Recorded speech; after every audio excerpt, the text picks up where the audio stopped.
I'm Jamison, and I'm the Quality Assurance Manager at La Colombe, and I'm going to teach you about coffee roast levels.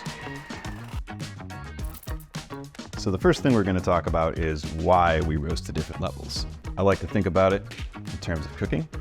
The longer you cook something, the more it changes chemically. One of the most obvious ones that you can see is the Maillard reaction, caramelizing all these sugars inside the coffee bean. So if you look at green coffee, it's really hard, it's really dense,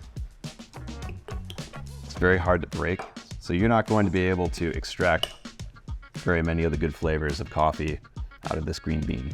The roasted one, on the other hand, crushes very easily, and this is going to make it a lot easier for the water to get in and pull out all the really good flavors that we want in the cup of coffee. I like to think of different roast levels like I think of cooking a steak. So if you take a look at the dark, so this is like a well-done steak.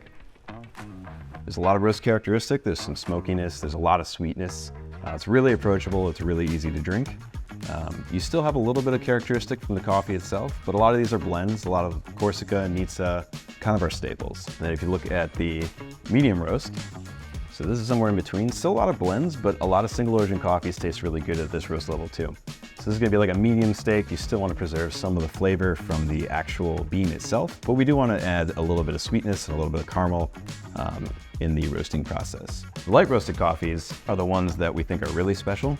So this is the stuff that has a lot of really interesting fruit characteristics, a lot more volatile flavors and aromas that you don't get when you impart too much roast. So basically this is the rare steak that we wanna keep as much of that initial quality that we get from the terroir and the processing as we possibly can.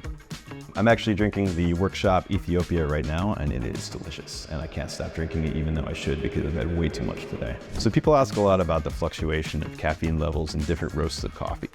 So we actually find that there is very little fluctuation in caffeine content between light and dark roast. So if you're weighing your coffee out, you're gonna get the same amount of caffeine in light or dark roast. So basically, even though there's the same amount of caffeine in the light and the dark roasted, you may end up with a more caffeinated coffee depending on how you measure, and it's very confusing. But big takeaway is there is not a big difference. Anyway, drink your coffee how you want it. Thanks for coming.